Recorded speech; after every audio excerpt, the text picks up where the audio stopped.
இன்றைக்கு கலாத்தியர் 2வது அதிகாரம் 20வது வசனத்தை வாசிப்போம். आज हम गलातियों दूसरा अध्याय के 20वें वचन को पढ़ेंगे. கலாத்தியர் 2வது அதிகாரம் 20வது வசனத்தை வாசிப்போம். கிறிஸ்துவனோட கூட சிலுவையில் அறையப்பட்டேன், ஆயினும் பிழைத்திருக்கிறேன். இனி நான் அல்ல, கிறிஸ்துவே எனக்குள் பிழைத்திருக்கிறார். நான் இப்பொழுது மாம்சத்தில் பிழைத்திருக்கிறதோ, என்னில் அன்பு கூர்ந்து எனக்காக தம்மை தாமே ஒப்பு கொடுத்த தேவனுடைய குமாரனை பற்றும் விசுவாசத்தினாலே பிழைத்திருக்கிறேன்.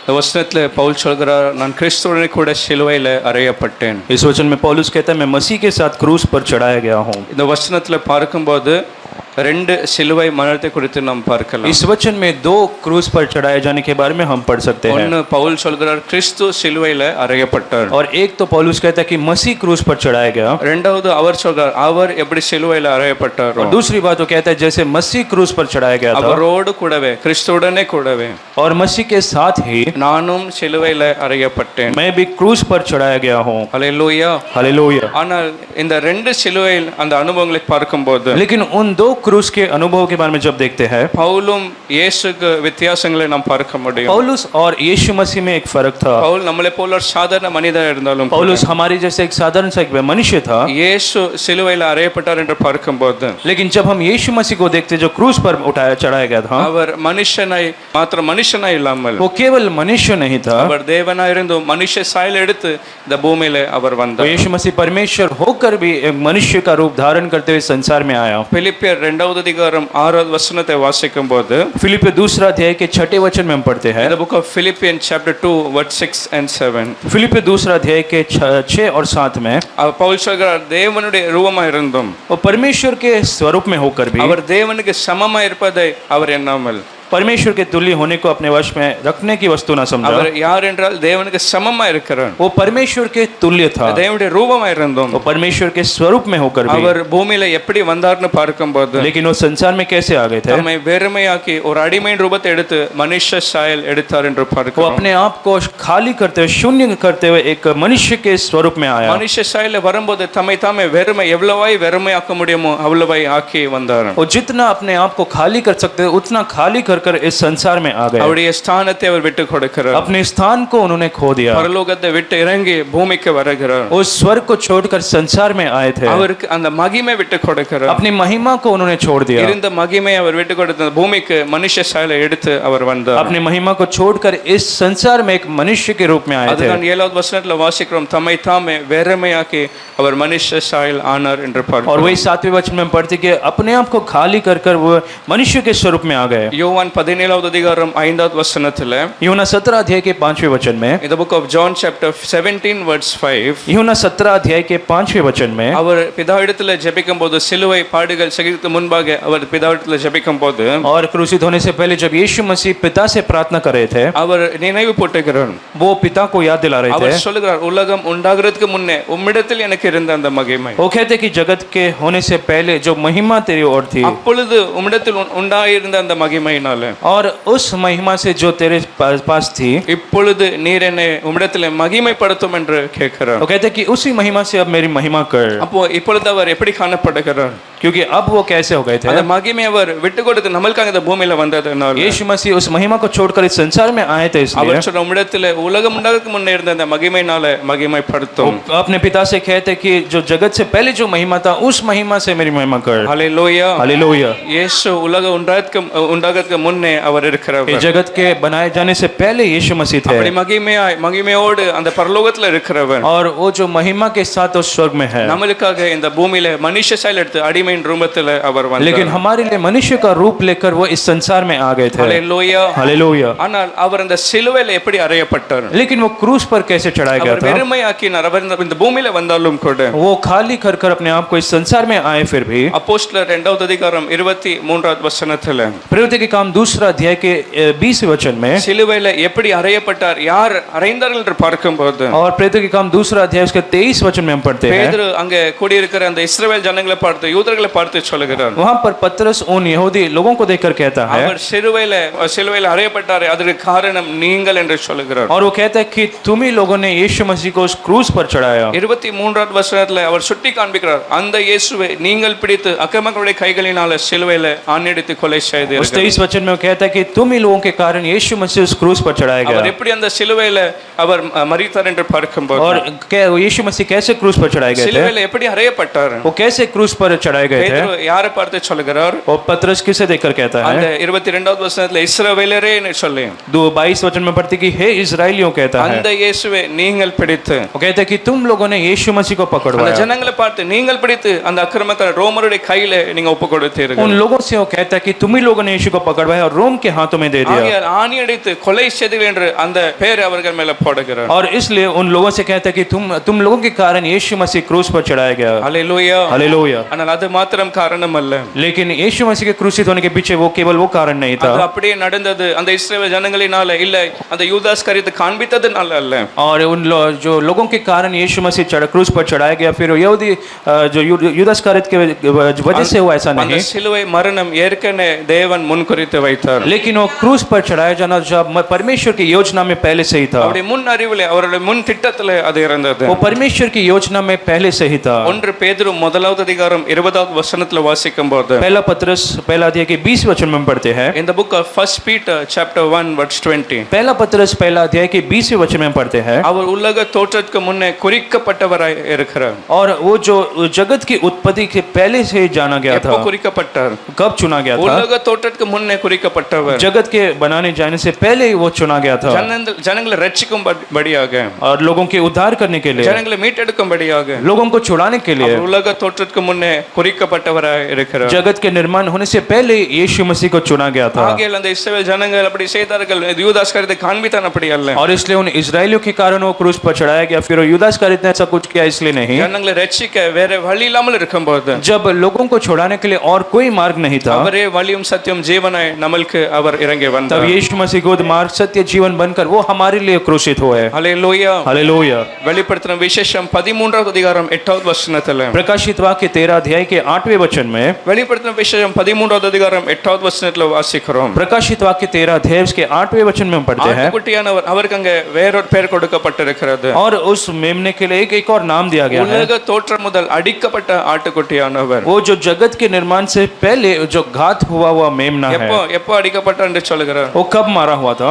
உலக தோற்ற முதல் அடிக்கப்பட்ட ஆட்டுக்குட்டியானவர், जगत की उत्पत्ति से पहले मारा गया जो मेमना था। தேவன் ஏற்கனவே தீர்மானித்து வைத்தது, परमेश्वर ने जो पहले से उसे चुना था, ரட்சிப்பு குறித்து ஏற்கனவே திட்டமிட்டு வைத்தது, उद्धार के लिए परमेश्वर ने पहले से यीशु मसीह के लिए एक योजना बनाई थी, அவருடைய சித்தத்தை அவர் சிலுவையில அவர் நிறைவேற்றினார்। और उस इच्छा को यीशु मसीह ने क्रूस पर पूरा किया। தேவன் தம்முடைய ஒரே பேரான குமாரன் இயேசு கிறிஸ்துவை परमेश्वर ने अपने इकलौते पुत्र यीशु मसीह को, கெட்டு விசுவாசர் எவனும் கெட்டு போகாதபடிக்கு, जो कोई इस पर विश्वास करे वो नाश ना हो, நித்திய इसलिए ஜீவன் அடையும் வரை அவர் இயேசு கிறிஸ்துவை ஒப்புக் கொடுத்தார்। वो अनंत जीवन पाले, इसलिए यीशु मसीह को उसने सौंपा। ஹல்லேலூயா। हालेलुया। ஆகையால் அவர் ஒப்புக் கொடுத்ததனால தான் அவர் சிலுவையில நமக்காக பலியானார்। और क्योंकि वो अपने आप को सौंप दिया, इसलिए क्रूस पर हमारे लिए बलिदान हुआ। யோவான் 7வது அதிகாரம் 30வது வசனத்துல கூட வாசிக்கிறோம், यूहन्ना 7वां अध्याय के 30 वचन में हम पढ़ते हैं, இயேசு ஊழியம் செய்யும்போது, இயேசு பூமியில வாழ்ந்த நாட்களில் जब यीशु मसीह संसार में जी रहे थे उन दिनों में, அநேக முறைகள் ஜனங்கள் அந்த பரிசேயர்கள் அவரை குற்றம் சாட்டி அவரை பிடிக்க வகை और தேடினார்கள்। कई बार जो फरीसी थे उसे मारने की कोशिश करते थे, उसे पकड़वाने की कोशिश करते சில थे, இடங்களில் கொலை செய்ய முயற்சி எடுத்தார்கள்। कुछ समय उसकी हत्या करने की कोशिश की है। ஆனால் 30வது வசனத்துல வாசிக்கும் போது, लेकिन 30 वचन में हम पढ़ते हैं, ஆனாலும் அவருடைய வேலை இன்னும் வராதபடியினால் पर उसका समय नहीं आया था, इसलिए ஒருவனும் அவர் மேல் கை போடவில்லை। कोई भी उस पर हाथ नहीं डाल पाया। ஹல்லேலூயா। हालेलुया। அவர் ஒரு நேரத்தை வைத்திருந்தார், और परमेश्वर का एक समय था, சிலுவையில பலியாகும்படி அவருக்கு நேரத்தை குறித்து வைத்தார்। क्रूस पर चढ़ाए जाने के लिए एक समय था, அந்த நேரம் வரும் வரை யாரும் கர்த்தரை தொட முடியவில்லை। और जब तक वो समय न आए तब तक कोई भी यीशु को छू नहीं पाया। ஹல்லேலூயா। हालेलुया। அப்ப எத்தனை பேர் விசுவாசம் அவருடைய வாழ்க்கையில எப்படி இருக்கும் என்றால், अगर लोग विश्वास करते अगर यीशु मसीह के जीवन में ऐसा था, तो ஆராதிக்கிற உங்களுடைய வாழ்க்கையில கூட इस आराधना में हमारे जीवन में भी கர்த்தர் நேரங்களை குறித்து வைத்திருக்கிறார்। परमेश्वर ने एक समय को नियुक्त किया है, யாரும் உங்க வாழ்க்கையில ஒன்றும் செய்ய முடியாது, और कोई भी तब तक आपके जीवन में आपके विरोध में कुछ नहीं कर அவர் सकता। அனுமதிக்காமல் உங்க வாழ்க்கையில யாரும் ஒன்றும் செய்ய முடியாது। परमेश्वर अनुमति ना दे तो आपके जीवन में कोई भी कुछ नहीं कर எந்த ஒரு सकता, தீங்கும் உங்க வாழ்க்கையில அணுகாது। कोई भी हानि आपके जीवन में नहीं आ सकता, காலங்கள் நேரங்கள் கர்த்தருடைய கையில் இருக்கிறது। क्योंकि आपका समय सब परमेश्वर के हाथों में है। ஹல்லேலூயா। हालेलुया। அந்த இயேசுடைய வாழ்க்கையில அப்படி இருக்கும் என்றால், अगर यीशु मसीह के जीवन में ऐसा था இயேசு तो பூமியில வாழும்போது அப்படி கர்த்தர் செய்வார் என்றால், यीशु मसीह जब इस संसार में जीवित थे तब परमेश्वर ने ऐसा किया तो வந்திருக்கிற ஒவ்வொரு பேரும் விசுவாசிக்க வேண்டும். आज यहाँ पर आए हुए हमारे को विश्वास என் करना है நேரம் என் காலம் கர்த்தருடைய கரத்துல कि இருக்கிறது. मेरा जो समय है वो भी परमेश्वर के हाथों में है। ஹalleluya. हालेलुया। அந்த நேரம் வரும்போது அந்த காரியங்களை அவர் நிறைவேற்றுகிற தேவனா और இருக்கிறார். जब वो समय आता है तब परमेश्वर को पूरा करता அவர் है। சிலுவையில நம்மளுக்காக மரிக்கும்போது சொல்லுகிறார், जब वो क्रूस पर हमारे लिए मरा तब वो कहता है, எல்லாம் முடிந்தது என்று वो சொல்லுகிறார். कहता है कि अब सब कुछ पूरा हो गया। இதுவரை நடக்காமல் இதுவரை முடிக்கப்படாத காரியங்கள் जो कुछ अब तक नहीं हुआ था, அந்த நேரம் நிறைவேறும் போது जब वो समय आ गया था, அவர் சொல்கிறார், எல்லாவற்றையும் நான் நிறைவேற்றினேன், எல்லாம் முடிந்தது. वो कहता है कि अब पूरा हो गया है। எத்தனை பேர் விசுவாசி நேரம் முடியும் போது எல்லாவற்றையும் கர்த்தர் நிறைவேற்றி कितने தருகிறார். विश्वास करते जब समय पूरा होगा तो परमेश्वर उसे पूरा करेगा। இதுவரை நடக்காமல் அது முடியாமல் இருக்கிற காரியங்கள் जो कुछ अब तक आपके जीवन में नहीं हुआ உங்க है, வாழ்க்கையில கர்த்தர் முடிக்க வல்லமையுள்ள वो தேவனாய் परमेश्वर समय के अनुसार आपके जीवन में करेगा। ஹalleluya. हालेलुया। விசுவாசம் சொல்லுங்க, எல்லாம் முடிந்தது. विश्वास के साथ कहे कि अब सब पूरा हो गया। அரைகுற இல்ல பகுதியில இருக்கிற அந்த காரியங்கள் முடிந்தது. जो कोई आधा है उससे वो पूरा हो चुका நாங்க है। எதிர்பார்க்கிற காரியங்களை கர்த்தர் முடித்து தருகிறார். जो कुछ हम चाहते हैं परमेश्वर उसे पूरा करने के लिए நாங்க योग्य है। எதிர்பார்க்கிறது அவரால் வரும். जो कुछ हम चाहते हैं वो परमेश्वर की ओर से आता என் है। நம்பிக்கை வீண் போகாது. हमारा जो आशा कभी व्यर्थ नहीं அந்த होता। ஏற்ற நேரம் வரும்போது அவர் நம்மளுக்காக சிலுவையில ஜீவன் ஒப்பு கொடுத்து और जब ठीक समय आ गया था तब यीशु मसीह उस क्रूस पर अपने जान को दे दिए। ஹalleluya. हालेलुया। அவர் சொல்கிறார், நான் என் ஜீவனை மீன்ஸ் வைத்து விடுகிறேன். और वो कहता है कि मैं अपने जीवन को अब त्याग देता No हूँ। one takes my life. என் ஜீவனை யாரும் எடுத்துக்கொள்ள முடியாது. और वो कहते हैं कि मेरे जीवन को कोई ले नहीं पाएगा। நானே அதை வைக்கிறேன் என்று அப்படி ஒப்பு கொடுத்து அவர் நம்மளுக்காக वो कहते பலியானார். हैं कि मैं ही अपने जीवन को अब दे देता हूँ। ஆனால் ஏன் அந்த சிலுவையில பலியானார்? लेकिन वो क्यों उस क्रूस पर बलिदान हुए? வெறுமையாக்கி இந்த பூமியில வந்தார். वो अपने आप को खाली कर कर इस जगत में आए थे। சிலுவையில ஒப்பு கொடுக்கப்பட்டார். क्रूस पर वो जो सौंप दिए थे, ஆனால் ஏன் அந்த சிலுவை அவருடைய வாழ்க்கையில இருந்தது? लेकिन वो क्रूस क्यों उनके जीवन में था? 1 பேதுரு 2வது அதிகாரம் 24வது வசனத்துல வாசிக்கும் போது, पहला पत्रस 2 अध्याय के 24 वचन में हम पढ़ते हैं। the book of 1 Peter chapter 2 verse 24, पहला पत्रस 2 अध्याय के 24 वचन, பாவங்களுக்கு சாகும்படியாக நீதிக்கு பிழைக்கும்படியாக पापों के लिए मरकर धार्मिकता के लिए जीवन बिताए, அவர் நம்முடைய பாவங்களை என்ன செய்தார்? इसलिए वो हमारे पापों को क्या किया?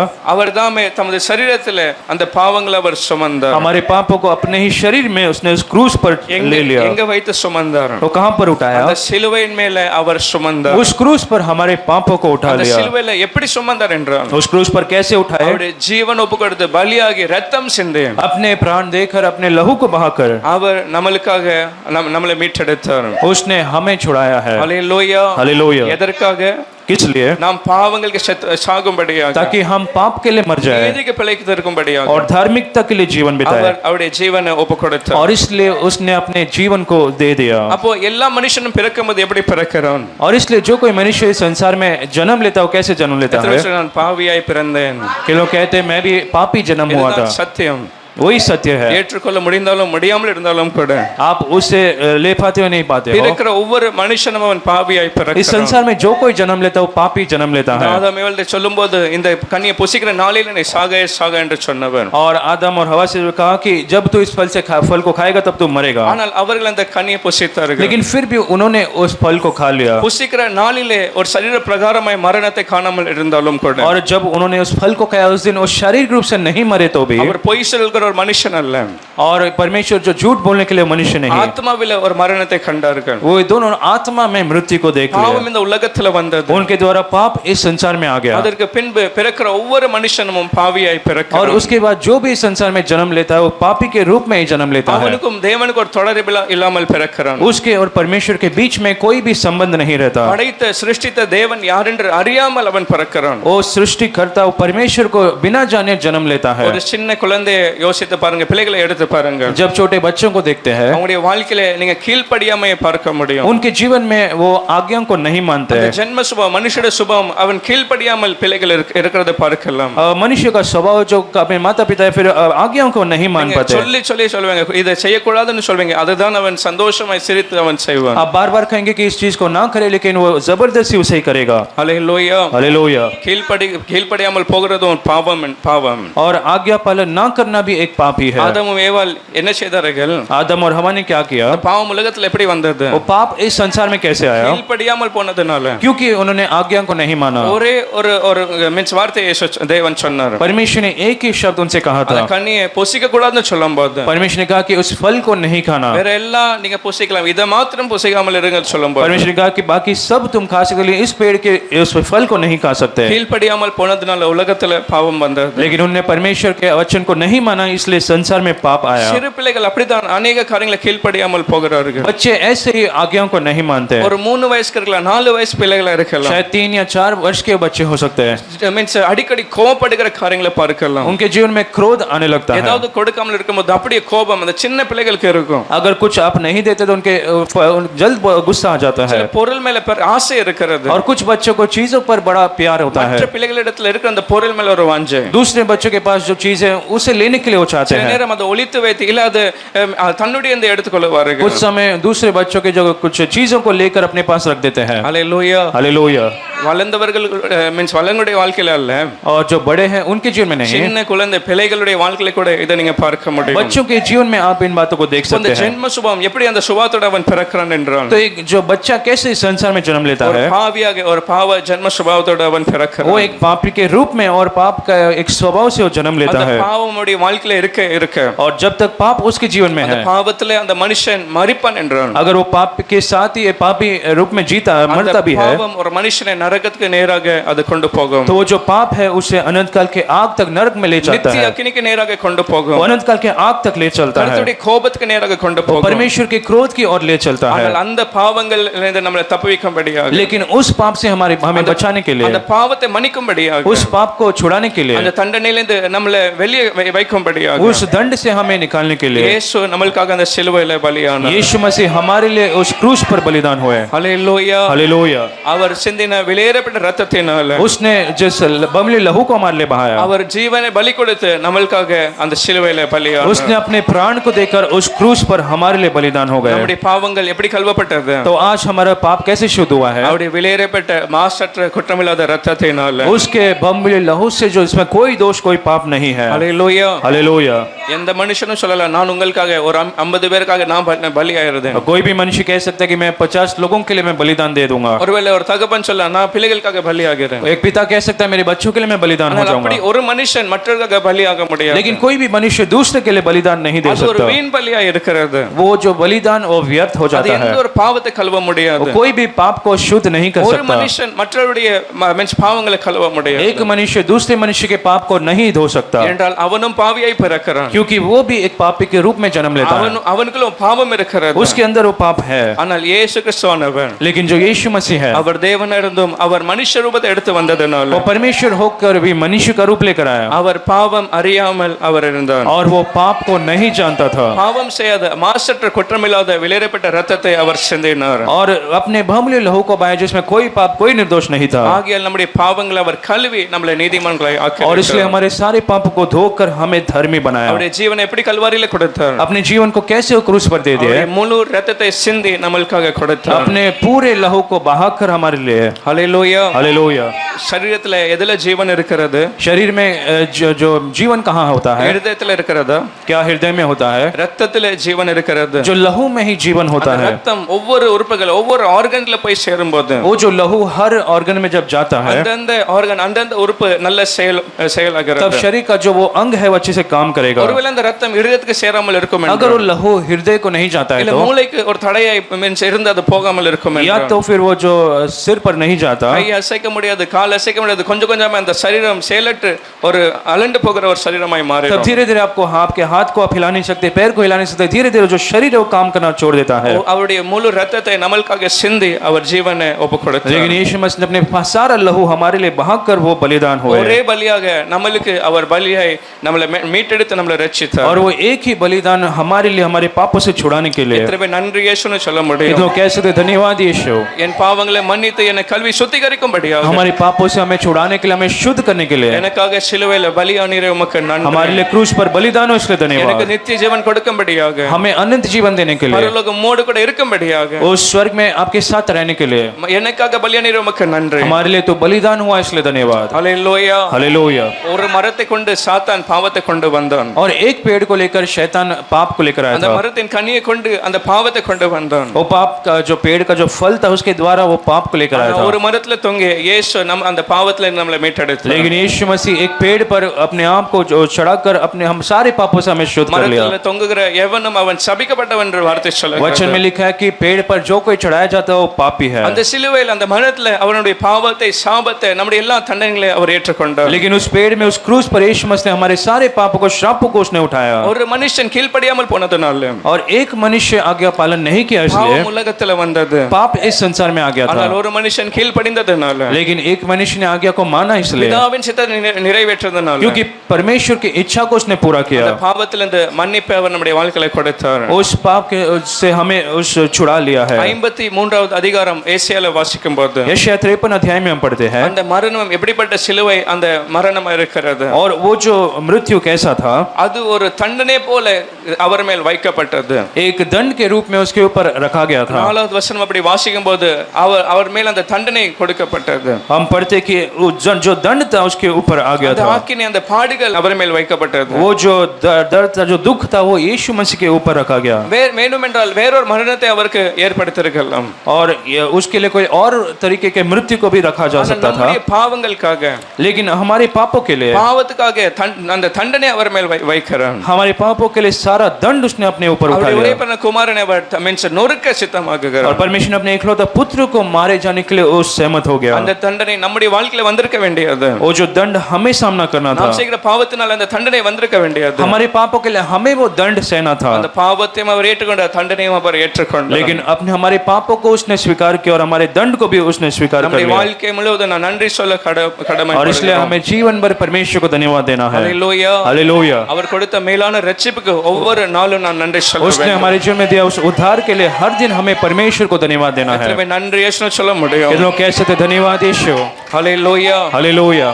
எபிரேயர் 12வது அதிகாரம் 2வது வசனத்தில், और इब्रानियों 12 अध्याय के दूसरे वचन में, இது எல்லாமே அவர் எப்படி சகித்து கொண்டார். और ये सब कुछ वो कैसे सह रहे थे. இத்தனை அவமான ஒரு சாபனை ஒரு மீன்ஸ் சாபம் ஏற்றுக்கொள்கிற அந்த தண்டனை ஏற்றுக்கொள்கிற அந்த சகிப்பு அவருக்கு எப்படி வந்தது. और उन सारे दंड को, जो अधर्म को, कैसे वो सह रहे थे. எபிரேயர் 12:2வது வசனத்தில், इब्रानियों 12 अध्याय के दूसरे वचन में, நமக்கு முன் வைத்திருந்த அந்த சந்தோஷத்தின் பொருட்டு उसके आगे जो आनंद रखा था उसके लिए, அந்த அவமானத்தை எண்ணாமல், और उस सारे अपमान को ना அந்த देखते வலி हुए, வேதனை தண்டனைகளை அவர் எண்ணாமல் उस दुख को, उसको दंड को ना देखते हुए, சிலுவையை சகித்தார் என்று பார்க்கிறோம். हम पढ़ते हैं कि यीशु मसीह उस क्रूस को उठाए. எப்படி சகித்தார்? तो कैसे उठाए, அந்த சகிக்க முடியாத அந்த வேதனை தண்டனை அந்த பாரம் எப்படி சகித்தார்? और जो सहन नहीं कर पाते थे ऐसे दर्द और दुख को वो कैसे सहन कर लिए. நமக்கு முன் வைத்திருந்த சந்தோஷத்தின் பொருட்டு, उसके आगे जो आनंद रखा गया था उस कारण, எந்த சந்தோஷம் முன் இருந்தது? उसके आगे क्या आनंद था. பிதாவின் வலது பார்சத்தில் இருக்கிற அந்த சந்தோஷம், और परमेश्वर के दाहिने और बैठने वाला एक அந்த आनंद, முன் இருந்த மகிமையினால மறுபடியும் மகிமைப்படுவாரே அந்த சந்தோஷம், और फिर एक बार उसे महिमा मिलेगा वो आनंद. இத்தனை கோடி லட்ச ஆயிரம் மீன்ஸ் எண்ணி முடியாத ஜனங்களும் और इतने सारे लोगों को அழிவுக்கு நேராக இருக்கிறார்கள், जो नाश की ओर जा रहे हैं, அவர்களுக்கு நித்திய ஜீவன் கொடுப்பேன் என்று उन लोगों को अनंत जीवन देने என் वाला हूं. மூலமாய் ஒரு வழி உண்டாக்கப்படும். मेरे द्वारा एक मार्ग तैयार होने वाला அவர்கள் है. மீட்டெடுக்கப்படும் பாவங்கள் கழுவப்படும். लोगों के पाप अब शुद्ध होने वाले அவர்கள் हैं. நித்திய ஜீவன் அடைவார்கள். वे सभी लोग अनंत जीवन को पालेंगे, நம்ம ஆராதிக்க பரலோகத்துல நம்மோடு கூட இருப்பார்கள். और वो सभी लोग स्वर्ग में हम आराधना करेंगे. அந்த சந்தோஷத்தின் பொருட்டு அவர் எல்லாவற்றையும் சகிக்க அவர் ஆயத்தமானார். और उस आनंद के लिए सब कुछ सहने के लिए वो तैयार हो गए थे. ஹல்லேலூயா. हालेलुया. அந்த ஒரு பலியினால ஆத்துமக்கள் ரட்சிக்கப்படுற இத்தனை மனுஷன் மீன்ஸ் ரட்சிப்பை காணுவான். और उस एक बलिदान के कारण इतने सारे लोग उद्धार அந்த पालेंगे. சந்தோஷத்தினால அவரால் சகிக்க முடியும். उस आनंद के कारण उन्हें सारा जो दुख और दर्द को सह लिया. நம்முடைய வாழ்க்கையில கூட அப்படி ஒரு சந்தோஷத்தை கர்த்தர் நமக்கு முன் வைத்திருக்கிறார். आज हमारे जीवन में एक आनंद को परमेश्वर ने हमारे सामने रखा है. எப்படிப்பட்ட சந்தோஷத்தை वो வைத்திருக்கிறார்? कैसा आनंद है நித்தியமாய் அவரோடு கூட இருக்கிற அந்த कि சந்தோஷம். हम अनंत काल के लिए उसके साथ रहेंगे. वो आनंद, அங்க அழுகையில கண்ணீரில வருத்தம் இல்ல, எந்த ஒரு வலி வேதனை அல்ல. वहाँ पर कोई दुख, आंसू, रोना नहीं, कोई दर्द அப்படிப்பட்ட नहीं. இடத்துல அவர் கொண்டு போகிறார். ऐसा एक जगह पर वो हमें ले जाने वाला நித்திய है. சந்தோஷமான இடத்தை வைத்திருக்கிறார். वो ऐसा जगह हमारे लिए रखा है जहाँ पर अनंत काल के आनंद रहेगी. அந்த சந்தோஷத்தின் பொருட்டு நாம் கூட ஒவ்வொரு நாள் காணப்படுகிறோம். और उस आनंद के लिए आनंद को हमारे सामने रखते हुए हम हर दिन जी सकते हैं। துக்கங்கள் வருத்தங்கள் எது வேணாலும் இருக்கட்டும், चाहे आपके जीवन में दुख, दर्द या फिर कमजोरी कुछ भी हो जाए, சிலுவை போல பாடுகள் காணப்படலாம், उस क्रूस के जैसे कुछ दर्द का सामना करना அவர் पड़े तो भी நமக்கு முன் வைத்திருக்கிற சந்தோஷத்தின் பொருட்டு परमेश्वर ने हमारे आगे जो आनंद को रखा है उस कारण எத்தனை பேர் எல்லாவற்றையும் நான் சகித்து கொள்ளுவேன், कि लोग कह सकते हैं मैं सब कुछ सहने के लिए तैयार हूँ। ஹல்லேலூயா, हालेलुया। எத்தனை நாட்கள் அந்த சந்தோஷம் இருக்க போகிறது, वो आनंद कितने दिनों तक रहने वाला है, நித்தியமா அந்த சந்தோஷம் இடத்துல நம்ம இருக்க போகிறோம்। और वो जो आनंद है हर समय हमेशा के लिए रहने वाला है। பூமிக்கிற வாழ்க்கையில குறிப்பிட்ட நாட்கள், इस संसार में कुछ ही दिनों के लिए रहेंगे, 70 இல்ல 60 70 100 இருக்கலாம், 70 80 या 100 वर्ष आप जी सकते हैं। அந்த ஸ்கேல்ல நீங்க அந்த மீன்ஸ் நித்திய காலத்தை இந்த ஒரு 100 வயசு 100 வருஷத்தோட ஒப்பிட்டு பாருங்க। लेकिन इस 100 वर्ष को आप उस अनंत काल के जीवन के साथ अगर आप तुलना कर देखें, ஹல்லேலூயா, हालेलुया, 1 லட்சத்துல 100 எவ்வளவு, 1 लाख में उस 100 कितना है? அப்போ நித்தியத்துல யோசித்து பாருங்க, அந்த 100க்கு ஒரு கணக்கு இல்லாமல் இருக்கிறது। तो उस अनंत जीवन के साथ इस संसार के जीवन को हम तुलना भी नहीं कर सकते। அந்த சந்தோஷத்தை யோசிக்க उस आनंद को जब हम याद करते हैं, நம்முடைய வாழ்க்கையில ஒவ்வொரு நாளும் நாம் சிலுவையை சுமக்க கர்த்தர் हमारे जीवन में हर दिन हम उस क्रूज को उठा ले चलने के लिए हम तैयार रहेंगे। ஹல்லேலூயா, हालेलुया। எத்தனை பேர் சொல்றீங்க அந்த சந்தோஷத்தின் பொருட்டு நான் என் சிலுவை நான் कि சுமப்பேன், लोग कह सकते हैं कि उस आनंद के कारण मैं मेरे क्रूज को उठाने के लिए तैयार என் हूँ। இயேசு ஜெயம் கொள்வார் என்றால், अगर यीशु मसीह जयवंत हुए तो, நான் ஜெயம் கொண்டது போல நீங்களும் கொள்வேன், நான் உதவி செய்வேன் என்று சொல்கிறவர்। और यीशु मसीह ने कहा जैसे मैं जयवंत हो गया वैसे तुम भी जय நாம் पाएंगे। ஒவ்வொருவரும் அவர் சிலுவை சுமக்க எல்லா பாடுகளை சகிக்க தகுதிப்படுத்துகிறார்। और आज परमेश्वर मदद करता है हम हर एक को अपने क्रूज को उठा ले चलने के लिए। கலாத்தியர் 2வது அதிகாரம் 20வது வசனத்தில், और गलातियों 2 अध्याय के 20 वचन में, கலாத்தியர் 2வது அதிகாரம் Galatians chapter 2 verse 20, गलातियों 2 अध्याय के 20वें वचन में, அந்த வசனத்துல வேற சிலுவை மரணத்தை குறித்து பார்க்கிறோம்। और वहां पर एक और क्रूस पर चढ़ाए जाने के लिए हम முதலாவது पढ़ते हैं। கிறிஸ்துவுடன் கூட கிறிஸ்து சிலுவையில் அறையப்பட்டான்னு சொல்லு, और पहले कहता है मसीह जो क्रूस पर चढ़ाया गया, அறைவை சொல்ற கிறிஸ்துவுடன் கூட நானும் சிலுவையில் और அறையப்பட்டேன்। उसके बाद वो कहता है कि मसीह के साथ मैं भी क्रूस पर चढ़ाया गया हूँ। இவர் எப்படி சிலுவையில் அறையப்பட்டார், और पौलुस कैसे क्रूस पर चढ़ाया गया? யார் இவரை சிலுவையில் அறைந்தார், किसने उसे क्रूस पर चढ़ाया? யார் அறைந்தார், பவுலை யார் சிலுவையில் அறைந்தார்கள், पौलुस को किसने क्रूस पर चढ़ाया? அவர் தானே அவர் சொல்லுகிறார் நான் சிலுவையில் அறையப்பட்டேன்। वो खुद ही कहता है कि मैं क्रूस पर चढ़ाया गया எந்த ஒரு हूँ। மனுஷன் அவரை போய் சிலுவையில் அறையவில்லை, और कोई भी मनुष्य उसे जाकर क्रूस पर नहीं चढ़ाया, ஆனால் அவர் சொல்கிறார் நான் சிலுவையில் அறையப்பட்டேன்। लेकिन वो कहता है कि मैं क्रूस पर मसीह के साथ चढ़ाया गया हूँ। என்னத்தை காண்பிக்கிறார், ये क्या बताना என் चाहता है? உள்ளான மனுஷன் பழைய மனுஷன் और वो कहना चाहता है कि मेरा जो पुराना जीवन है, அவன் சிலுவையில் அறையப்பட்டான் என்று அவர் சொல்லுகிறார்। कहता है कि मसीह के साथ वो क्रूस पर चढ़ाया गया है। அந்த பழைய மனுஷனுக்கு ஒரு முடிவை நான் காட்டினேன், पुराने जीवन का जो एक अंत हो गया அந்த है, பழைய மனுஷன் மரித்து போகிறான், पुराना जीवन अब मर चुका है, எல்லாம் புதிதாய் கர்த்தர் மாற்றினார்। लेकिन अब परमेश्वर ने सब कुछ नया बना दिया है। ஹல்லேலூயா, हालेलुया। அவருடைய வாழ்க்கையில் இந்த சிலுவை மரணம் எதை காண்பிக்கிறது, और पौलुस के जीवन में वो क्रूस की मृत्यु क्या बताती है? பவுலுடைய வாழ்க்கையில் இந்த சிலுவை மரணம் ஒரு பழைய மனுஷனுடைய முடிவை காண்பிக்கிறது। उसके जीवन में अपने पुराने जो मनुष्य के मृत्यु को बताती है। நான் இப்படிப்பட்டவனா இருந்தேன், वो कहता है कि मैं पहले ऐसा था, என் சுபாவம் இப்படி இருந்தது, मेरा स्वभाव ऐसा था, நான் இதெல்லாம் செய்து கொண்டு வந்தேன், मैं ये सब करता था, ஆனா அது எல்லாவற்றுக்கும் ஒரு முடிவை நான் காட்டுகிறேன், लेकिन अब वो सभी मैं जो कुछ करता था उसके लिए मैं एक अंत को அது लाता எல்லாத்துக்கும் हूँ। ஒரு முடிவை கொண்டு வருகிறேன்। उस सभी बातों के लिए एक अंत को लाता அப்படி हूँ। சொல்லி ஒரு முடிவை சிலுவையில அறைந்து அதுக்கு ஒரு முடிவை அவர் और इसलिए वो कहता है कि मसीह के साथ अब मैं क्रूस पर चढ़ाया गया हूँ। ஹல்லேலூயா, हालेलुया। சிலுவையில அறையப்படுவது என்றால் இயேசு சொல்றார் எல்லாமே முடிந்தது என்று சொல்லுகிறார்। और क्रूस पर जब चढ़ाया गया तब यीशु ने कहा कि सब कुछ अब समाप्त हो गया, மீன்ஸ் அந்த மரணத்தை காண்பிக்கிறது। और वो उसके मृत्यु को दर्शाता அப்படிதான் है। பவுலுடைய இந்த பழைய மனுஷனுடைய எல்லாம் அந்த சுபாவங்கள் எல்லாமே ஒரு மரித்த ஒரு நிலைமைக்கு और பார்க்கிறோம்। वैसे ही पौलुस अपने पुराने स्वभाव पुराने जीवन को वहां पर एक खत्म कर देता है। இரண்டாவது பவுல் அந்த சிலுவை அறையப்பட்டது குறித்து சொல்லும்போது और दूसरी बात उस क्रूस पर चढ़ाए जाने के बारे में जब पौलुस कहता है, அவர் என்னத்தை காண்பிக்கிறார் என்றால் என் வாழ்க்கை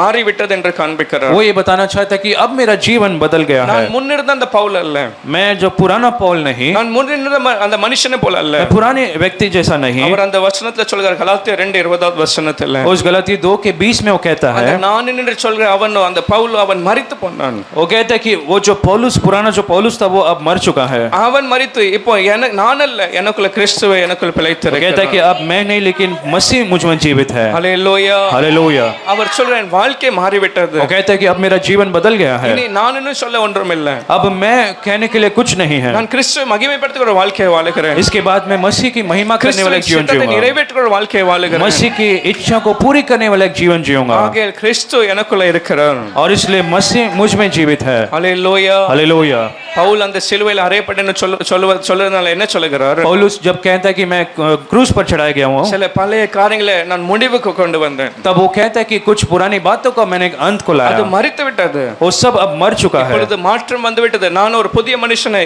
அவர் மீன்ஸ் கிறிஸ்துவுக்குள்ள और பிழைத்திருக்கிறேன். अब एक बदलाव आ गया अब मसीह अब मुझे मेरे अंदर जीवित है ஹல்லேலூயா. हालेलुया அப்படி அவர் என்னத்தை சிலுவையில் அறைந்தார் என்று பார்க்கிறோம். और पौलुस ने उस क्रूस पर क्या चढ़ाया था வேகமாய் 2-3 காரியங்களை நாம் பார்க்கும்போது और जल्द से हम कुछ चीजों को बातों को देखेंगे முதலாவது கலாத்தியர் 6வது அதிகாரம் 14வது வசனத்தில் और सबसे पहला गलातियों 6 अध्याय के 14 वचन में கலாத்தியர் 6வது அதிகாரம் 14வது வசனத்தில் गलातियों 6 अध्याय के 14 वचन में அந்த கடைசி பகுதியில் சொல்கிறார் அவரால் உலகம் எனக்கு சிலுவையில் அறைந்திருக்கிறது. और वो कहता है कि क्रूस का जिसके द्वारा संसार मेरे में क्रूस पर चढ़ाया गया हूं நானும் உலகத்திற்கு சிலுவையில் அறைந்திருக்கிறேன். और मैं संसार की दृष्टि में क्रूस पर चढ़ाया गया நான் हूं எதை சிலுவையில் அறைந்து விட்டேன் என்று சொல்லும்போது और जब कहता है कि मैंने क्रूस पर चढ़ाया அந்த गया உலகம் எனக்கு சிலுவையில் அறையப்பட்டது போல இருக்கிறது. वो कहते हैं कि वो संसार को मैंने क्रूस पर चढ़ा दिया है உலகம் இந்த இந்த இந்த உலகத்தை நான் சிலுவையில் அறைந்து விட்டேன் என்று वो சொல்லுகிறார். कहते हैं कि संसार को मैंने क्रूस पर चढ़ा दिया எனக்கும் உலகத்துக்கு இப்ப ஒண்ணும் இல்லை. वो कहता है कि अब मेरा और संसार का कोई संबंध नहीं உலக है காரியங்களோடு மீன்ஸ் எனக்கு ஒரு ஒரு ஐக்கியம் இல்லை. इस संसार की चीजों के साथ अब कोई संबंध नहीं है எல்லாவற்றையும் விட்டு நான் கிறிஸ்துக்காக என் வாழ்க்கையை ஒப்புக் कहते हैं கொடுக்கிறேன். कि इस संसार के सारी चीजों को छोड़कर अब मैं मसीह के लिए मेरे जीवन को देता हूँ பிலிப்பியர் 3வது அதிகாரம் 7வது வசனத்தில் சொல்லும்போது சொல்லுகிறார். फिलिपियो 3 अध्याय के 7वें वचन में कहता है பிலிப்பியர் 3:7வது வசனத்தில் फिलिपियो 3 अध्याय के 7वें वचन में எதெல்லாம் என் வாழ்க்கையில லாபமான காரியங்கள் என்று நினைத்தேனோ और मेरे जीवन में जो कुछ मैं लाभ की बात को समझता था இது எனக்கு ஒரு மேன்மையா இருக்கிறது, இது எனக்கு ஒரு லாபமா இருக்கிறது. जिन बातों को मेरे जीवन में मैं लाभ या फिर अच्छाई के लिए समझता था அந்த மதிப்பு அந்த பெருமை वो जो नाम या फिर जो वो घमंड था ஒருவேளை அவருடைய படிப்பா இருக்கலாம். शायद उसका वो पढ़ाई हो सकता அது था எல்லாவற்றையும் வச்சு சொல்கிறார் நான் எப்படி எண்ணுகிறேன். और सभी बातों को क्या कहता है அவைகளை கிறிஸ்துவுக்கு நஷ்டம் என்று அதர் குப்பை என்று எண்ணுகிறேன். वो कहता है कि मसीह के कारण उसे मैं हानि समझ लेता அதுதான் हूँ அவருடைய வாழ்க்கை மாறிவிட்டது என்று காண்பிக்கிறது. और इस प्रकार से जो पौलुस का जीवन बदल गया எதெல்லாம் था நான் ஒரு பெரிய விஷயமாய் பார்த்தேனோ, पहले जो कोई मैं एक बड़े विषय में देखता ஒரு था லாபமாய் கண்டேனோ, जो कुछ मैं लाभ समझता அது था எல்லாமே ஒன்றுமில்லாமல் பிரயோஜனம் இல்லாமல் वो காணப்படுகிறது. कहता है कि अभी मसीह के कारण सब कुछ है हानि को मैं अब व्यर्थ समझने लगा हूँ ஹல்லேலூயா. हालेलुया உலகத்தை நான் சிலுவையில் அறைந்து விட்டேன் என்று वो कहता है சொல்லுகிறார். कि संसार को मैं क्रूस पर चढ़ा लिया நீங்க हूँ அப்போஸ்தலர் நடவடிக்கைகள் 22வது அதிகாரம் அல்ல 3வது வசனத்தை வாசிக்கும் போது प्रेरित के काम 22वां अध्याय उसके 3रे वचन में அப்போஸ்தலர் ஆக்ட்ஸ் சாப்டர் 22 verse 3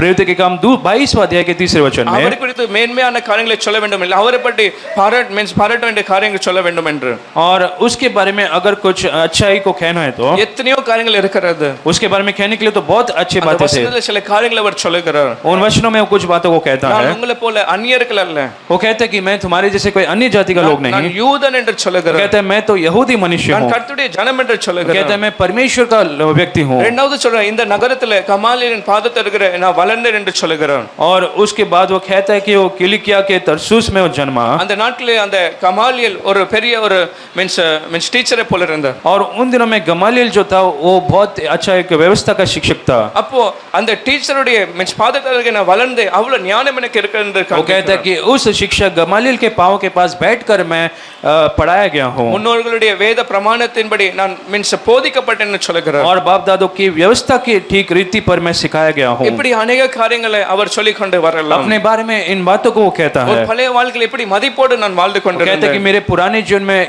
ये सब मेरे जीवन में था இத்தனை ஞானத்தோடு வாழ்ந்து இருக்கிறேன். और सच्चा बुद्धि और ज्ञान के साथ में जी रहा था நான் யார் என்றால் யூதன்னு சொல்ல முடியும். वो कहता है कि मैं तो यहूदी मनुष्य हूँ அடுத்த அதிகாரத்துல 23வது அதிகாரத்துல और अगले अध्याय 23वां अध्याय में 6வது வசனத்துல இன்னும் சொல்கிறார் நான் பரிசேயன் என்று அவர்கள்ட்ட பார்த்து சொல்லுகிறார். उसके 6ठे वचन में कहता है कि मैं फरीसी हूँ யூதன் மாத்திரமில்லை நான் ஒரு பரிசேயனுடைய மகன் என்று वो சொல்லுகிறார். कहता है कि मैं केवल यहूदी नहीं लेकिन मैं एक फरीसी भी हूँ அந்த நாட்டில பரிசேயர்களை மிகவும் கனமோடு பார்ப்பார்கள். उन दिनों में फरीसी को बड़े आदर इज्जत के साथ लोग देखते थे ஏனென்றால் இவர்கள் அந்த நியாயப்பிரமாணத்தை மீன்ஸ் முழுமையாக கடைபிடிப்பார்கள். क्योंकि जो फरीसी लोग थे वो व्यवस्था को अच्छी रीति से जानते थे அதன்படி நடக்கிறவர்களா இருப்பார்கள். व्यवस्था के अनुसार वो चलते थे ஆகையால் போகிற இடமெல்லாம் ஜனங்கள் மதித்து மிகவும் கனத்தோடு பார்ப்பார்கள். इसलिए वो जहाँ पर भी जाते थे लोग उसकी बड़ी इज्जत करते थे எங்கேயாவது ஒரு கல்யாணத்துல கூட்டத்துல போவார்கள் என்றால் अगर कहीं शादी या फिर कहीं भीड़ में जाते हैं அந்த तो முக்கியமான இடத்தை அவர்கள் கொடுப்பார்கள். सबसे अच्छा जगह उनके लिए देते हैं அப்படி கனத்தோடு அந்த பரிசைகளை तो பார்ப்பார்கள். बड़े आदर के साथ उन फरीसियों को उन दिनों में देखते அது थे। மாத்திரமல்ல,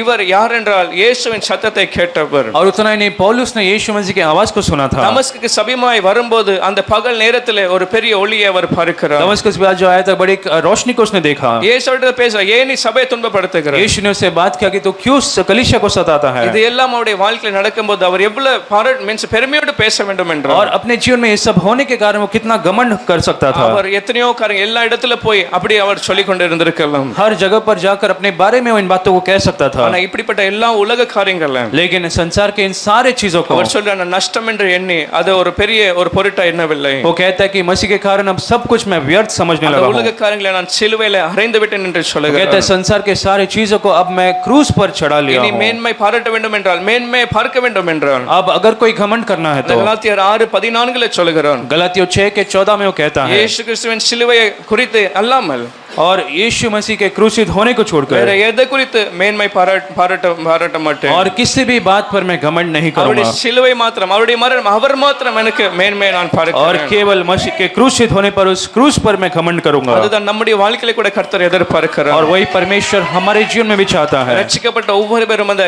உலகத்தை சிலுவையில அறைய और उतार पर हर एक को संसार को क्रूस पर चढ़ाना है। அல்லேலூயா. हालेलुया। எத்தனை பேர் உலகத்தை நான் சிலுவையில அறைந்து விடுகிறேன். लोग कह सकते हैं कि संसार को मैं उस क्रूस पर चढ़ाऊंगा। அவரை நான் மேன்மை பாராட்டுவேன். केवल परमेश्वर को हम ऊंचा சிலுவை करेंगे। குறித்து அவரை குறித்து மேன்மை பாராட்டுவேன். हम केवल क्रूस पर यीशु मसीह जो चढ़ाया गया था उस पर घमंड करेंगे। அல்லேலூயா. हालेलुया। அவருடைய எல்லாம் நேரம், அவருடைய எல்லாம் சிந்தனை எல்லாம் இப்ப இயேசு குறித்து மாத்திரம் இருக்கிறது. और पौलुस का सोच विचार सब कुछ अब मसीह के बारे में हो गया था। நம்முடைய வாழ்க்கையில நம்ம உலகத்துக்கு अनेक முக்கியத்துவத்தை கொடுக்கணும் என்றால், अगर हमारे जीवन में हम संसार के लिए ज्यादा महत्व देते ஒவ்வொரு हैं, நாளும் உலக சிந்தனையோடு வாழ்கிறோம் என்றால், अगर हर दिन संसार के सोच विचार के साथ हम जीते हैं, காரியங்களே அந்த பெருமை நமக்கு வருகிறது என்றால், अगर संसार का घमंड हमारे जीवन में आता है இந்த तो உலகத்துல எப்படி இருக்கணும், ஒரு மதிப்போடு இருக்கணும், ஜனங்களே என்னை மதிக்க வேண்டும் என்று इस பார்க்கிறோம் संसार में என்றால், मुझे ऐसा जीना और लोग मेरी इज्जत करें ऐसा आप सोचते हैं तो அப்படிப்பட்ட காரியங்கள் எனக்கு சிலுவையில அறைந்து போக வேண்டும். तब इन बातों को आज आपको क्रूस पर चढ़ाना है। நம்மளை நாம் இன்னும் வெறுமையாக்க வேண்டும். हम अपने आप को और भी हमें कम या फिर नम्र करना है। ஒவ்வொரு நாளும் அவரை மாத்திரம் நாம் உயர்த்த और வேண்டும். हर दिन हमें केवल परमेश्वर को ऊंचा करना है। அல்லேலூயா. हालेलुया। எத்தனை பேர் உலக காரியங்களை, உலகத்தை நான் சிலுவையில அறைந்து कि लोग कह सकते हैं कि संसार के सारे चीजों को मैं क्रूस पर चढ़ाऊंगा।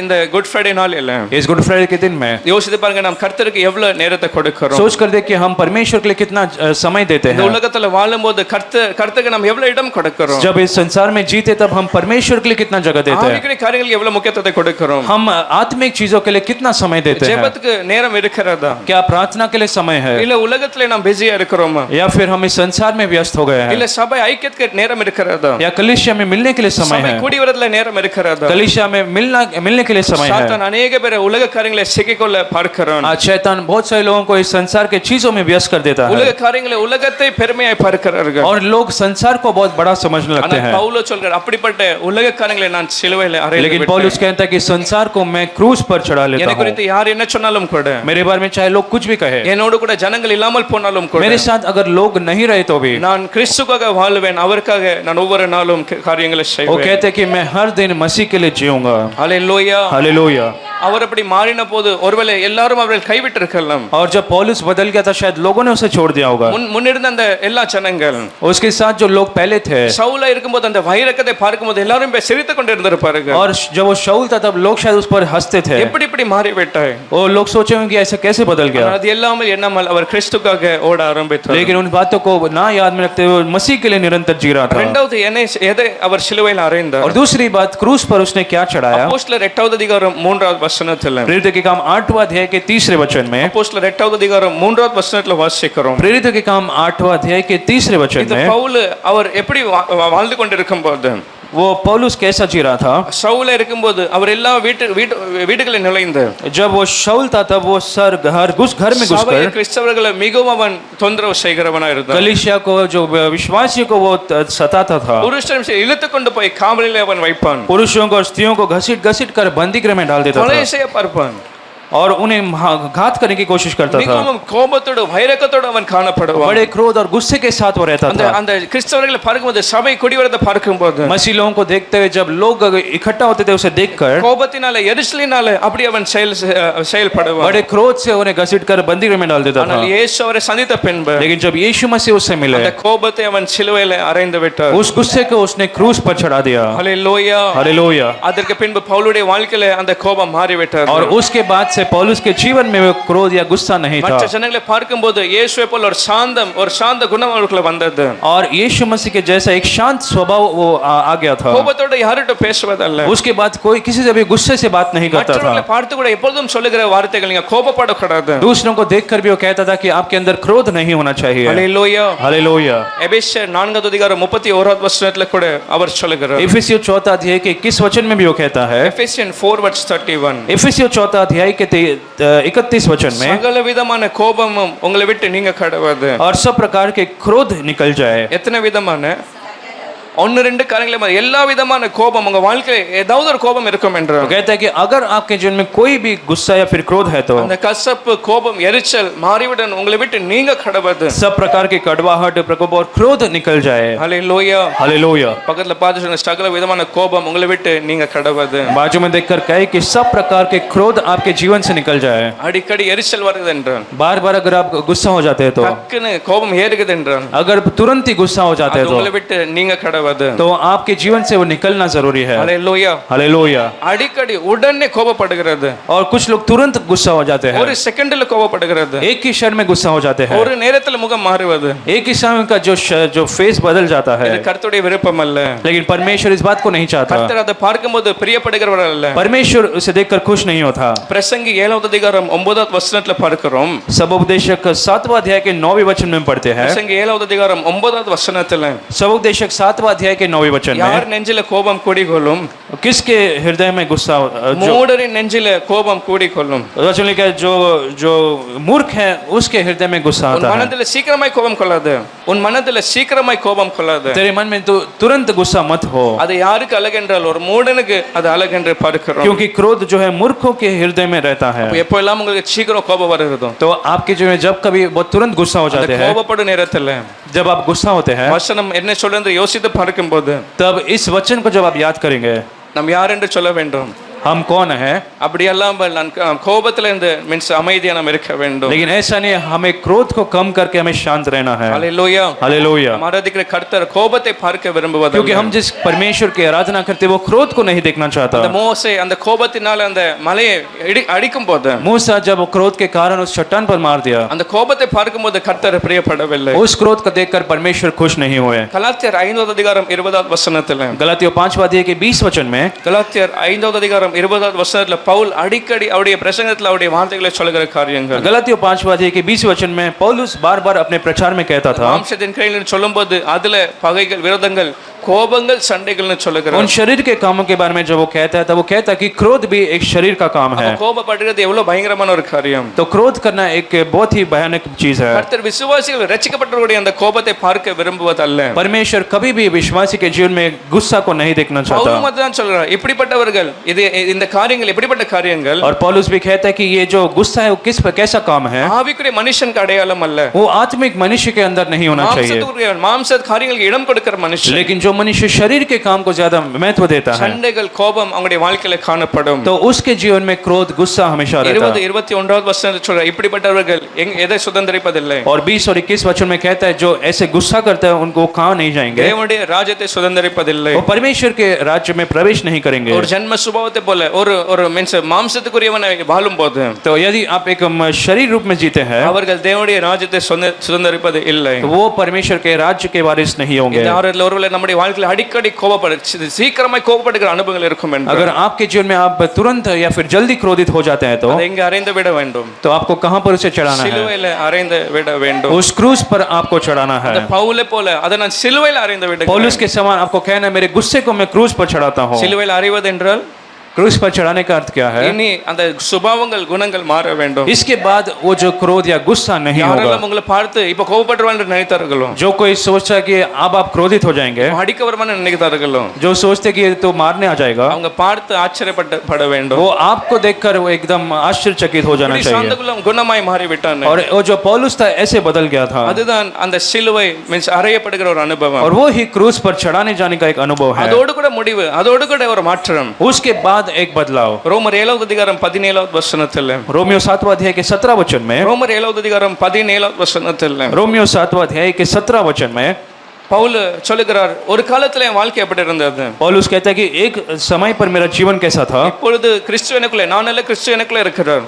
और वो अब कहता है कि मैं मसीह मेरे अंदर है, ஆனால் அப்பொழுது எப்படி இருந்தேன், लेकिन पहले कैसा था? நான் அல்ல பாவம் எனக்குள்ளே वो இருந்தது. कहता है कि पाप मेरे अंदर था, பாவம் எனக்குள்ள வாசமா இருந்தது. वो कहता है कि पाप मुझ में बसा हुआ था। நான் அந்த 15வது வசனத்தில் சொல்லுகிறார், 15 वचन में कहता है, ஒவ்வொரு நாளும் போராட்டத்தை போல இருந்தது. हर दिन एक युद्ध के जैसे वो लड़ता था, பிரமாணத்தை அறிந்தவர், और वो जो व्यवस्था को जानता था। ஆனாலும் கூட 17வது வசனத்தில் சொல்லுகிறார், நான் செய்கிறது எனக்கு மீன்ஸ் சம்மதி இல்லை. और 15 वचन में कहता है मैं जो करता हूँ मैं नहीं करना चाहता, விரும்பாமல் நான் செய்கிறேன், मैं नहीं करना चाहता, फिर भी उसे मैं करता हूँ। செய்யக்கூடாதுன்னு நினைக்கிறேன், और मैं तो सोचता हूँ कि नहीं करना, செய்யக்கூடாதுன்னு தீர்மானிக்கிறேன், मैंने निर्णय लिया कि नहीं करना அதை है, வெறுக்கிறேன், उससे नफरत करता हूँ, ஆனால் கடைசி நேரத்தில் அதை நான் செய்து கொள்ளுகிறேன். लेकिन अंत में मैं उसे कर लेता நான் हूँ। எதை வெறுக்கிறேனோ விரும்பாமல் இருக்கிறேனோ, जिस बातों को मैं नहीं चाहता, எதை செய்யக்கூடாதுன்னு நினைக்கிறேனோ, जिन बातों को नहीं करना चाहता அதை हूँ, நான் ஒவ்வொரு நாளும் ஒவ்வொரு நேரம் செய்து கொண்டு இருக்கிறேன். लेकिन उसे मैं कर लेता हूँ। 17வது வசனத்துல எது என்ன செய்ய வைக்கிறது, और वो कहता है क्या मैं करता हूँ? எனக்குள்ள வாசமா இருக்கிற பாவமே அப்படி செய்கிறது. वो कहते हैं कि मेरे अंदर जो पाप है उस कारण से मैं उन चीजों को कर लेता அது என்ன हूँ। ஒரு அடிமையை போல வைக்கிறது. वो पाप जो है गुलाम के जैसे उसको रखता அதுல இருந்து है, வெளியே வராமல் இருக்கிறேன். वो पाप से बाहर नहीं आ पाता। 24வது வசனத்துல ஒரு மிகவும் வேதனையோட அவர் சொல்லுகிறார், और 24 वचन में बड़े दुख के साथ वो कहता है, நிர்பந்தமான ஒரு மனுஷன் நான் என்று சொல்லுகிறார். वो कहता है कि मैं कैसा अभागा मनुष्य What a हूँ, wretched man I am. मैं कैसा एक दुष्ट मनुष्य हूँ। இப்படிப்பட்ட வாழ்க்கையிலிருந்து இப்படிப்பட்ட மரண சரீரத்திலிருந்து என்னை யார் விடுதலை ஆக்க वो முடியும்? कहता है कि इस मृत्यु के शरीर से मुझे कौन छुड़ाएगा? என்னால முடியாது, நான் முயற்சி எடுத்து वो பார்க்கிறேன், कहता है कि मैं तो कोशिश करो लेकिन मुझसे नहीं हो रहा, தீர்மானித்து பார்க்கிறேன், मैं निर्णय लेता हूँ। ஆனால் தவறி போகிறேன், என்னால முடியாது என்று சொல்லி யார் என்னை இது விடுதலை ஆக்க முடியும்? वो कहता है कि अब मुझे कौन छुड़ा पाएगा? ஹல்லேலூயா. हालेलुया। ஆனால் 25வது வசனம் சொல்லுகிறார், लेकिन 25 वचन में कहता है, தேவனாலே இயேசு கிறிஸ்துவின் மூலமாய் அவர் விடுதலை ஆக்கிறபடி அவருக்கு நன்றி என்று वो कहता है சொல்லுகிறார். कि प्रभु यीशु मसीह जो मुझे छुड़ाते हैं उसके लिए धन्यवाद। ஹல்லேலூயா. हालेलुया। அந்த பாவத்தை அவர் சிலுவையில் அறைந்து விட்டார். और उस पाप को पौलुस ने क्रूस पर चढ़ाया। அதோடைய அர்த்தம் என்ன?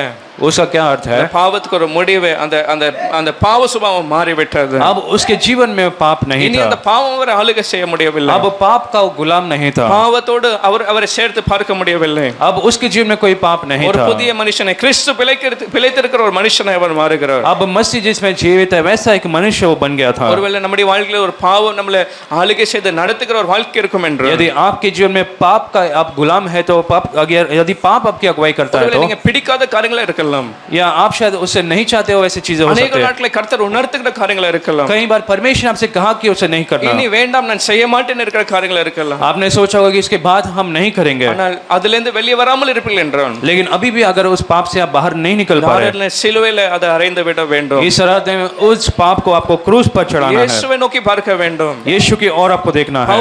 பவுல் சொல்ற அவர்தான் என்னை விடுவிக்கிறார். पौलुस कहता है कि परमेश्वर यीशु मसीह ने मुझे யார் छुड़ाया என்னை விடுதலை ஆக்க முடியும்? और कोई मुझे छुड़ा नहीं सकता। நம்முடைய சொந்த பலத்தினால சொந்த முயற்சினால செய்ய முடியாது. मेरे खुद के बल से, मेरी कोशिश से मैं नहीं कर सकता। எனக்கு கர்த்தருடைய சமூகத்தில் ஒப்பு கொடுக்கும் போது आज जब परमेश्वर की उपस्थिति में आप सौंपते அவர் ஒரு हैं, மாற்றத்தோடு அனுப்ப விரும்புகிறார். वो आपको एक बदलाव के साथ भेजेगा, அதை நீங்க முடித்து விட முடியும். उसे आप खत्म कर जा सकते அது हैं, மீன்ஸ் அதுல ஒரு முடிவை நீங்க காண முடியும். उसमें एक अंत को आप देख सकते हैं। பவுல் சொல்றார், நான் அந்த பாவத்தை அந்த சிலுவையில் மேலே அறைந்து விட்டேன். पौलुस कहता है कि मेरे पाप को मैं क्रूस पर चढ़ा लिया हूँ। ஹல்லேலூயா. हालेलुया। அடுத்து கடைசியா பார்க்கும்போது और अंत में हम देखते हैं 2 கொரிந்தியர் 4வது அதிகாரம் 10வது வசனத்தில், दूसरा कुरिन्थियों 4 अध्याय के 10वें वचन में, 2 கொரிந்தியர் 4வது அதிகாரம் 10வது வசனத்தில், दूसरा कुरिन्थियों 4 अध्याय के 10वें वचन में, பவுல் மரணத்தை குறித்து பயப்படுகிற ஒரு மனுஷன் அல்ல. और पौलुस जो था मृत्यु को लेकर डरता नहीं था, அவருடைய வாழ்க்கையில எந்த ஒரு சூழ்நிலை கண்டாலும் கூட அவர் பயப்படுகிறவர் அல்ல. चाहे अपने जीवन में किसी भी परिस्थिति का सामना करे लेकिन मौत से डरता नहीं था। சொல்றார், இயேசுவின் மரணத்தை எப்பொழுதும் எங்கள் சரீரத்து மேல சுமந்து நாம் திரிகிறோம். वो कहते हैं कि हम यीशु की मृत्यु को अपने अपने शरीर में हर समय लिए फिरते हैं। ஹalleluya हालेलुया। ஏன் அப்படி சொல்லுகிறார்? वो क्यों ऐसे कहता है? ஒவ்வொரு நாளும் எப்போ அவருடைய வாழ்க்கை முடிந்துவிடும் என்று தெரியாமல் ஒவ்வொரு நாளும் சுற்றி திரிகிறார்கள். वो हर दिन ऐसे जीता था कि वो जानता भी नहीं था कि कब वो मृत्यु का सामना करे। அவர் எப்படி ஒவ்வொரு நாளும் சகித்து அவருடைய வாழ்க்கை இருந்ததோ, और जैसे हर दिन वो उसे सहन कर जी रहा அவருடைய था, சரீரத்தில் அவருடைய வாழ்க்கையில अनेक பாடுகளை அவர் சந்தித்தார். और अपने शरीर में उसने बहुत संघर्ष का सामना किया था। 2 கொரிந்தியர் 11வது அதிகாரம் 23வது வசனம் 24வது வசனம் வாசிக்கும் போது, दूसरा कोरिन्थियों दूसरा अध्याय के 24 वचन में हम पढ़ते हैं। 2 கொரிந்தியர் 11வது அதிகாரம் 23 24 அப்படி வசனங்களை தொடர்ந்து வாசிக்கும் போது, दूसरा कोरिन्थियों 11 अध्याय के 23-24 वचन को जब हम पढ़ते हैं, தன்னை குறித்து சொல்லும்போது நான் அதிகமாய் பிரயாசப்பட்டவன், वो कहते हैं कि मैं अधिक परिश्रम करने में, அதிகமாய் அடி வாங்கினவன், मैं बहुत मार खाया हूँ, அநேக தடவை மரண அவதியில் நான் அகப்பட்டேன். मैं मृत्यु के एक समय में जख्मों में था, ஜனங்கள் கல்லெறிந்தார்கள், அடித்தார்கள், பேசினார்கள், அவமானப்படுத்தினார்கள், பட்டினி பசி இருந்தது. और लोग मुझे मारे थे, मैं भूखा प्यासा भी था।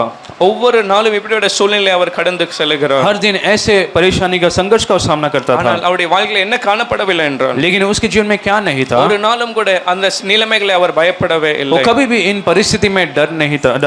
ஹalleluya. हालेलुया। அது பட்டினியின் அனுபவம் இருந்தாலும் கூட, वो भूखा प्यासा हो तो भी, இல்ல சில தேவைகள் மத்தியில் இருந்தாலும் कुछ கூட, जरूरत के बीच में था तो भी, ஜனங்கள் கல்லெறியும் போது கூட, लोग जब पत्थर मारते थे, அந்த கடலின் நடுவில் அவர் அகப்பட்ட நேரத்தில் கூட, समुद्र के बीच में जब वो फंसा हुआ था तभी भी, அந்த வாழ்க்கை குறித்து ஒரு நாளும் கூட பயப்படவே இல்லை. वो अपने प्राण को लेकर कभी डरा नहीं था। எப்போதும் சொல்வார், வாழ்ந்தாலும் அவரோடு கூட, நான் மரித்தாலும் கூட அவரோடு கூட. वो हमेशा कहता था कि मैं जीव तो भी परमेश्वर के साथ, लेकिन मरूं तो भी उसके साथ தேகத்தை रहूंगा। விட்டு அவரோடு நான் இருப்பேன் என்று சந்தோஷமே அவர் बड़े சொல்வார். आनंद से कहता था कि शरीर को छोड़कर मैं परमेश्वर के साथ रहूंगा। எத்தனை பேர் இந்த ஆராதனையில அந்த பயத்தை நான் சிலுவையில அறைந்து விடுகிறேன்? कितने लोग आज कह सकते कि मैं उस डर को क्रूस पर चढ़ाने के लिए तैयार हूं। ரட்சிக்கப்பட்டவருடைய வாழ்க்கையில கர்த்தர் பயத்தை பார்க்க விரும்புவதில்லை. उद्धार पाए हमारे जीवन में परमेश्वर डर को नहीं देखना எதை चाहता। குறித்து பயப்படுகிறீர்கள்? किसके बारे में डरते हैं?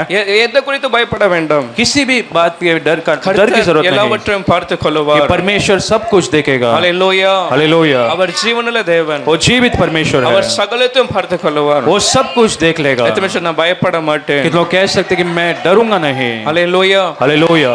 பவுல் பயப்பட வேண்டும் என்றான். अगर पौलुस को डरना था तो அவர் கல் எறியும் போது பயந்து ஓடி போயிருக்க வேண்டும். जब लोग उस पर पत्थर मारे थे तब डर कर भाग सकता था। அந்த கப்பல் உடைந்து போகும் வந்து அதிலிருந்து வெளியே வந்த உடனே ஓடி போயிருக்க வேண்டும். जब समुद्र के बीचों बीच वो जहाज टूट गया था, उसके बाद वो आकर शायद भाग सकता था। வாழ்க்கை முடிந்து போயிருக்கும் என்று மிகவும் பயந்து அந்த ஊழியத்தை விட்டு போயிருக்க வேண்டும். और जीवन को लेकर वो बहुत डर कर अपने सेवकाई को छोड़कर जा सकता था। சுவிசேஷத்தை பிரசங்கியாமல் போயிருக்க வேண்டும். वो अपने सुसमाचार को निरंतर प्रचार करना छोड़ सकता था। ஆனால் எப்படி தைரியமா எப்படி செய்ய முடியும்? लेकिन वो कैसे धैर्य के साथ कर அந்த पाया? பயத்தை சிலுவையில் அறைந்த பின்பு, क्योंकि उस डर को उसने क्रूस पर चढ़ा लिया था। அவருக்காக எப்படி ஒரு வாழ்க்கை வாழ வேண்டும் வாழக்கூட நான் ஆயத்தமா இருக்கிறேன். और उसने निर्णय लिया कि परमेश्वर के लिए मैं कैसे भी जीने के लिए तैयार हूँ। ஹalleluya. हालेलुया। இந்த பவுல் பயம் இல்லாமல் வாழ முடியும் என்றான். अगर परमेश्वर जो पौलुस बिना किसी डर का जी पाया तो நான் கூட பயத்தை சிலுவையில் அறைந்து कितने விடுகிறேன். लोग कह सकते हैं मेरे सारे डर को मैं क्रूस पर चढ़ाता हूँ। ஹalleluya. हालेलुया। நான் பயத்தை சிலுவையில் அறைந்து விடுகிறேன். हाथ उठाकर कहे मेरे सारे डर को क्रूस पर चढ़ाता हूँ। நாம் எல்லோரும் எழுந்து நாம் கர்த்தரை ஸ்தோத்திரிப்போம். फिर हम सब खड़े होकर परमेश्वर को धन्यवाद दें। அநேக நேரம் சாத்தான் நம்முடைய வாழ்க்கை இந்த பயத்தை கொண்டு வர பார்க்கிறோம். और बहुत बार शैतान डर को लाने की कोशिश करता है। ஆராதிக்க முடியாமல், அவரை துதிக்க முடியாமல், அநேக காரியங்களை குறித்து பயம்.